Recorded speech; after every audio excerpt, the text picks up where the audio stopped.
Hello everyone, and welcome to GDG Bingham University screencast. My name is Mfawa Alfred Onen, aka Murphy.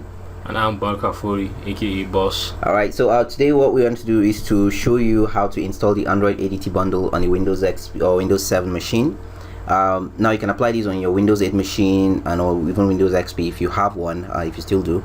But basically what we want to achieve is to kind of walk you through the installation steps for the Android ADT bundle, what you have to do to get the JDK installed, and of course this is in preparation for the Android 101 workshop, which is going to be held at the Exploring Google event coming up on the 23rd of May 2014. Alright, so to get started, once you download the zip file that's from the landing page, you must have gone through the landing page. You will have a downloaded copy of the zip file here, in this case. So I have the GDG Android 101 workshop folder. Yeah. And what you're going to see, don't worry if you don't see the extension right now. This is a .zip file. You can confirm this if you go under the type, you can see zipped. But if you want to display file extensions on Windows, you go to organize, folder options. Under the view tab you will see hide extensions for known types, so we don't want to do that. So once I apply, now you will see the .zip show up. Alright, now to get started you need to extract, because as a zip file it's a compressed file, as you can see here. We need to extract the content of the file down to a location on your desktop. So you can just right click if you're on Windows. Obviously you're on Windows, right? So you extract, you choose the extract all, and Windows will come up with this dialog to show you, to tell you where do you want to extract this folder. All right, so like I said, it would be nice to extract it on your desktop. So you click desktop, and don't forget to append in desktop. Right now you can just create a folder called GDG Android 101. So just do that so that you will be in sync. If you like, you can show the files after extracting them, or if you like, you can just go and do that manually. So you click extract, and this is the roughly about 600 megabyte file. Yeah. So while this is extracting, Barka, is there anything you feel they should watch out for before they get started in terms of machine specs? Yeah, I think you should make sure that your laptop is actually charged before you start installing the JDK. Okay, just so to avoid any interruption in installation. All right, great. So that means you need to make sure your machine actually is fully charged, just to make sure. Some machines might be slow, funny enough. So if you have one of those machines that you think is very slow in this process, then you want to make sure you have enough battery power to complete the installation. Yeah. All right, so the extraction has completed, and you can see on the desktop here, this is the folder that was extracted. So I'm going to go ahead and close this window, and I will open the folder on the desktop, and here you can see two files here. One is the ADT bundle Windows, and the other one is the JDK. So the JDK is what is going to install the Java compiler on the machine. It's actually short for Java Development Kit, and is actually required for you to run the Android ADT bundle. Alright, so the first thing you want to do is to get started is to double click, just like every Windows installation you're used to. So you can see you accept the this UAC control, click yes. Yeah, and you make sure you have a lot of space on your hard drive before you actually start the installation. Alright, so do you have any minimum they will have? Because when you say a lot of space, some people will think they need to have like a whole terabyte of this space. Yeah, to install maybe the full ADT and Java, maybe 2 to 3 gig. Alright, so roughly about 2 to 3 gig, about that should be fine. Alright, so that's nice. So I'm going to just follow the wizard as it is. Just accept the defaults here. Next, right? And also one thing you need to know is depending on the speed of your machine, this process might take some time. So while it's installing, we're just going to talk in the background, just discussing the expectations for the event. I know a lot of people are going to come into the event trying to bring up kind of different questions as to how to get maybe the environment path installed. Of course we're going to show you right now how to get the environment variable stored, but what are the kind of over the years, what are the kind of loopholes you've seen people get into when it comes to kind of setting up GDK environment? Most times it's normally the location where they save the JDK. Most people confuse the JDK with the JRE, right? Java Runtime. So what's the difference? Yeah. The JDK is actually a development kit. It has the tools to compile and build your Java applications, while the JRE is the runtime environment. All right. Yeah. All right. So as you can see on the window here, it's trying to install the JDK, but in addition to the JDK, it's still going to install the JRE, like you mentioned. So you can see here that the JRE 7. So you click next, and this should go ahead and install the JRE applications. So this is a little kind of like an advert. What do you call this from Oracle? From Java, just from Oracle, trying to tell us that Java runs everywhere as usual. All right. So Java is actually more a multi-platform programming environment. Yeah. And if you're wondering how it does that, it's because of the JVM concept. So we're not here to teach you Java basically, but just to give you an idea of what Java is. Yeah. What makes Java kind of cross-platform. Uses the JVM technology to kind of create like a container, like a host-based container in this case, so it becomes operating system agnostic, right? Yeah. All right. So in this case, the installation is complete here. You click continue, and you have a complete installation of Java, right? Yeah. So the next thing you want to do is to make sure your environment variable is set, right? This might be a required stuff. I'm not sure. It's required for actually setting up the ADT bundle, so that your Java can actually be found in any location where you try to run your Android application. Okay, so if that's the case, so we need to do some things, right? We need to get started. All right. So one of the things you need to do to get started is to go to the Windows icon, click Start, right click on the computer or My Computer, for those of you using an older version of Windows, and you click Properties, right? So what it does is it's going to come up on this page here, the Properties page is going to come up with the system info. Yeah. And what you want to click on here is the Advanced System Settings, right? Yeah. So when you click the Advanced System Settings here, you want to go to the Advanced tab, right? So basically you should be on the tab already. Yeah. And click on the Environment Variables here, right? So there are two environment variable sections here. One, you have the environment variables for the user, and you have the system-wide environment variables. So just not to confuse people, so you want to make sure one of the things you want to make sure is you create a path that you can reach your Java JRE JDK installation, right? So we're going to open a window. While this is still open, click on Computer, click on the C drive, Program Files, Java, and here you can see the two folders, right? So you have the JDK and the JRE. So you want to make sure you're in the JDK and not the JRE. Please ensure that it's not the JRE but the JDK directory. So once we're in this directory, I want to go into the bin folder, right? So anyway, by the way, you must have noticed I say directory a lot. So if you're wondering, the correct name is actually a directory. Windows just came up with the whole concept of calling it folders, but from the inception of the operating system's era, of course, it has always been directory, so it's applicable to Linux, Unix, and Windows. All right, so what you want to do once you're in this directory is to, once you're in the bin directory, just take your mouse to the top, somewhere at the right, just make sure it's this address bar, and just click once, and here you can see that it has highlighted the whole path for you. All right, so right click and copy, make sure it's everything. Now you can minimize this. So now back to our environment variables page. One of the things you want to ensure you have in the first place is to go into the path. In the system variable section, right? So system variable section. And one thing you need to know is you see these delete buttons here. That's definitely no, right? It's a big no. Make sure you don't delete anything, right? Except you really know what you're doing. In fact, the reason why it was hidden under the advanced system settings is they assume you're an advanced. That you know what you're doing. You know what you're doing, right? So in this case, we assume you know what you're doing as well. So make sure you select path and click edit, right? So once you have the edit link, please be careful. Don't paste anything. Don't just paste anything, right? Make sure you are at the end, at the end of this part, right?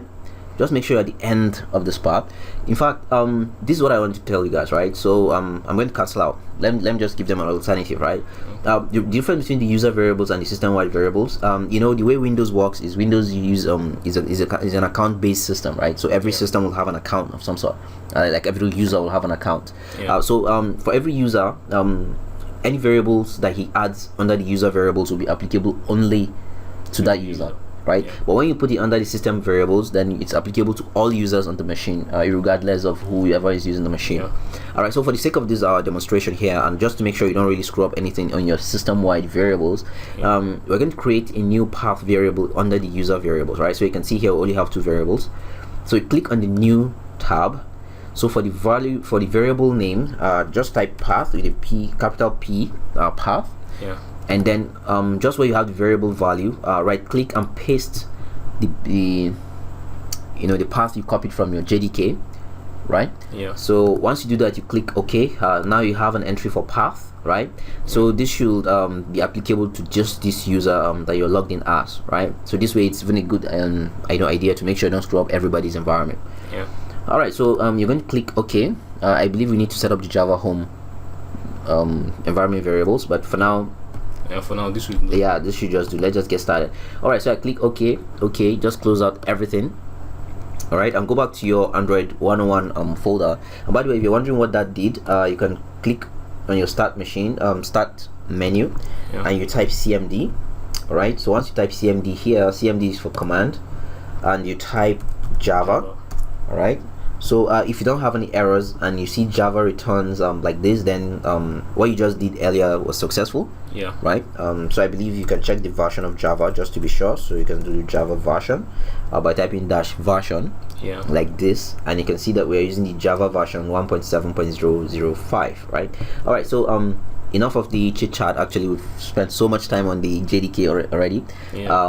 We assure you that this is just to make sure you understand exactly what you're doing, right?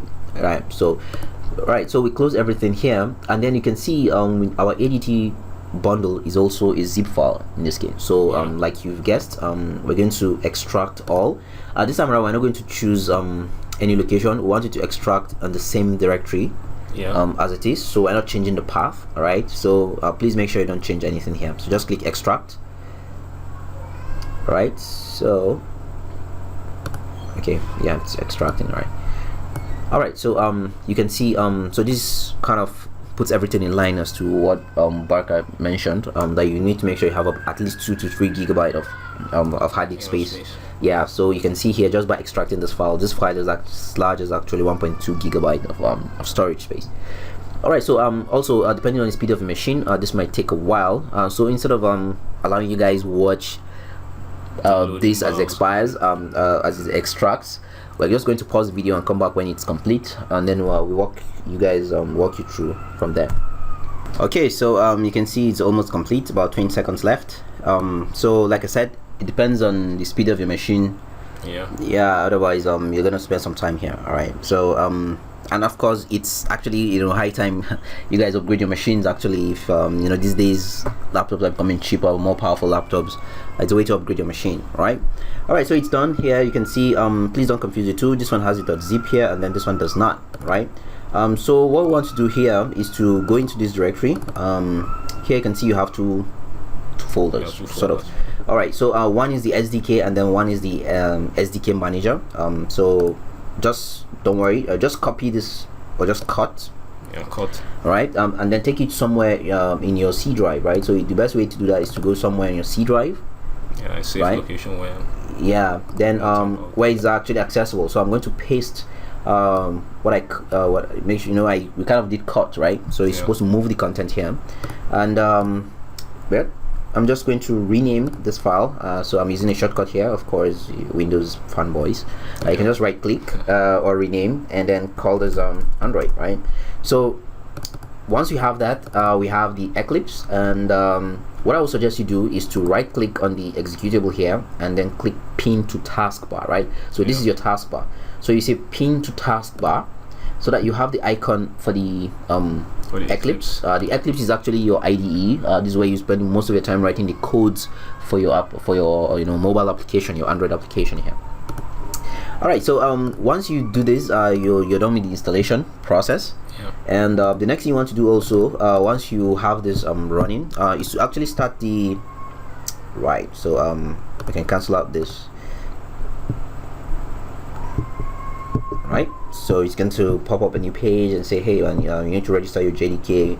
So please, if you are online, just make sure you complete the step, just to tell Oracle that you're part of them now. All right, so we're going to click the SDK. Of course, if you like, what you can do is you can also right click. Right, let me open up the computer, just to be sure you're safe. You have everything. So Android, Eclipse. You're also going to right click this and say send to desktop, right? So it's going to create a shortcut for you. So this is if you prefer to use the desktop. One of the things I need to tell you about myself, this is just me, personal preference. So we're going to call this Eclipse. One of the things about me is I hardly use the desktop, right? So I see a lot of people use the desktop to play stuff around, but I mostly have my Windows active on different applications I'm working on. I'm either on an IDE or in a different environment, basically. So but if you are the type that likes to use the desktop, so please do the same thing I just did, so that you have the link on your desktop. Otherwise, you just put it on your taskbar, so that way you get to see it even if your window your desktop is covered with something else, right? So you get to see the Eclipse. Anyway, so I'm going to click this, and you can see the Android developer tools. That's what the ADT, if you're wondering, that's what it means. Come up for the first time. So the first time it comes up is going to ask you for a workstation, right? For a workspace. Workspace, basically. Right. So of course, anytime you start the ADT bundle, is going to always ask you, hey, where do you want to set as your workspace, right? So look at your workspace as your garage where you put things together, right, with your tools. All right, so in this case, I'm just going to not allow it disturb me. So I'm just going to click use this as the default. So this way, it don't ask me anytime it starts again. So I'll click OK. So once you click OK, you can see it's loading the workbench. That's bringing up the ADT tool, and right. So we're game. So the first thing you see here is send usage statistics to Google. Now, Google has been helping you to build this development environment to help you give Android for free and all that. So what they expect from you is to tell them when your IDE crashes or something, right? So it doesn't kill to just say yes on this one.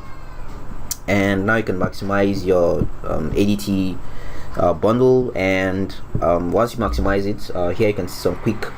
You can see new Android application here. This is just a welcome page. Obviously, you don't need this. You can close this page, and now what you're staring at here is your development environment, right? So this is the Eclipse IDE, and so in the workshop you're going to actually build your first application, right? So all right, so you just started. So all we need to do now is you can see here we have a couple of a couple of buttons here. So just want to quickly introduce you here. The first one is Android SDK Manager. In this case, it's going to fail for the first time because it's trying to load. Don't worry for this error. Usually, we already have an image that we need to use for our system. So the next thing you want to do, you don't need all this actually. Just you need to create what's called an AVD manager. This will take a while actually, depending on your system. So it's be best to actually get this started while the workshop is going on or while it's starting. So once you watch this video, we expect you to have an AVD running. So an AVD is actually an Android virtual device machine. So think of an AVD as your virtual phone emulator, right? It's actually a phone emulator. Yeah, for testing your apps and seeing. Right. Right, so you need to create your own Samsung Galaxy, if you will, right? Just kidding. All right, so AVD, let's call this maybe AVD 101. Basically, you can just call it like that. Now, for the device, you want to select one of the presets here. So just to kind of give you a heads up, I know a lot of you want to quickly just jump to give it a very big screen, right? A lot of you just pick a Galaxy Nexus. So the bigger the screen, actually, the more time it takes to come on, because it has to render the whole screen resolution as this. So I would recommend you pick something very small, right? Just for your demo sake. So I would recommend you pick the WVGA Nexus S. Once you pick this, you can see the system kind of fills it with some pre-default values. So anyway, just leave everything as it is, for in this case. So the next option you want to change is the memory, right? So unlike your phones where you buy them and then they come with some predefined set of memories, as an AVD, like I said, it's virtual. You get to control how much RAM you give the machine, right? But don't go too crazy on this one, right? So the memory, in this case, for now, the more memory you put, actually, the more time it's also going to take to bring up, the AVD. So just be very wise on this one. For the purpose of what we want to do, actually, the 512 megabytes should do just fine, right? Now for internal storage, right? So you have this option of having an internal storage. When you have a phone, they'll tell you your phone comes with internal storage. By default, it comes with 200 megabyte. Like I said, for our demo 6, 200 megabyte will do fine. Right. Now for the SD card. Now, of course, we need to provide a space for the SD card, right? Of course, at least you can see here on the tooltip here, it says at least 9 megabyte of space. So you can see here it's a megabyte. So it won't kill us to give it about 256 megabyte. Let's just say we have a memory card of 256 megabyte. All right. So once you have that started, the next thing you want to do that we left here is the skin, right? So you need to make sure that under the skin, I don't recommend you put any skin here actually, so just say no skin. Okay. What we're trying to do is we're trying to do a very conservative setup here. Of course, if you're playing with this on your own, you can go ahead and play with put any values here, but just take note that it's going to use a lot of resources, right? So I mean, have you had any experience, Barka, with any I've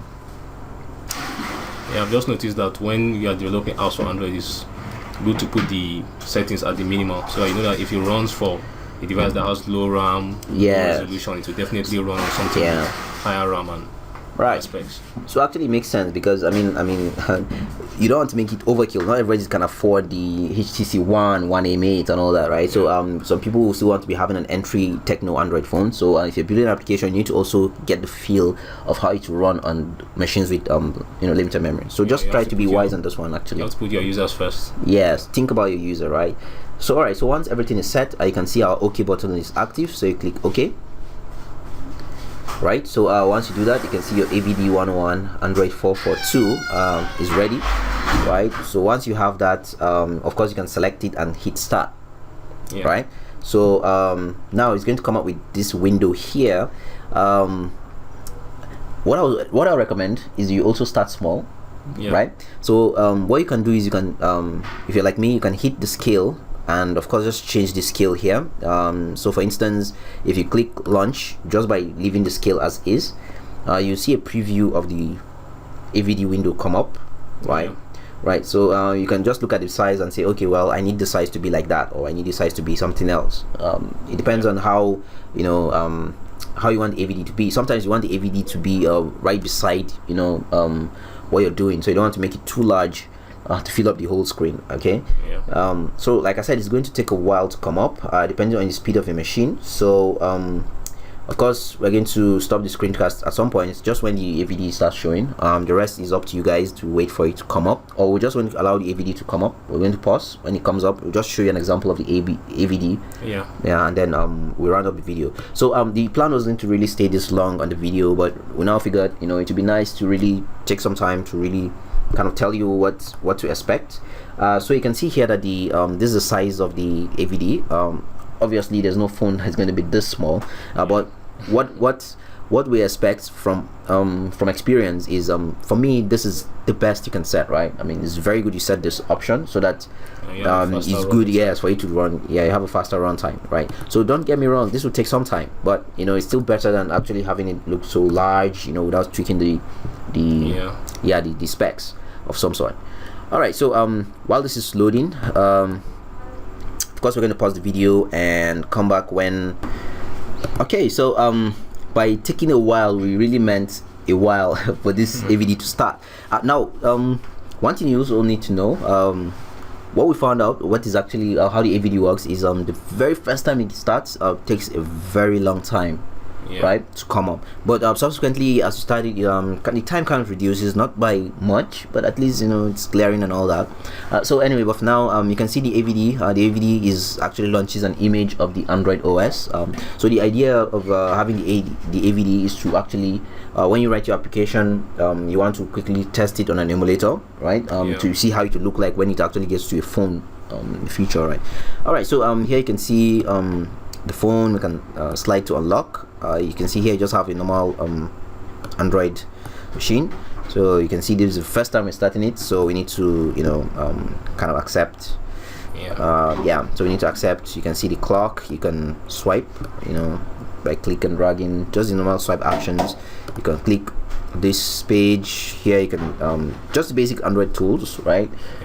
So obviously if you're really interested in doing any mobile development, Android in particular, you're going to have some different videos or plans to come up in the near future on the channel. So please make sure you subscribe to the channel to follow up what we're doing in GDG Bingham University. And if you have any questions, please feel free to ask the facilitators of the workshop. That's the Exploring Google Technologies workshop for the Android 101 workshop particularly. All right, so do you have any words for them before we close this video? I also like to say, apart from subscribing, you can also drop a comment concerning the videos on how we can actually improve, or if you have any questions concerning any technical part of the installation, we can also help you out with that. All right, so we're here for you guys to help you to make sure that if you have more problems, we will treat it. Please be nice on your comments. The fact that you have control over YouTube doesn't mean you should comment negatively at some point. We love critics, right? We don't just want some critics that are not constructive. It kind of drops the morale, and then all the energy just goes away. All right, so thanks a lot, you guys. I'm Murphy here, and Barka, aka Boss. So hope to see you guys in the next screencast. Thanks a lot, and have a nice one.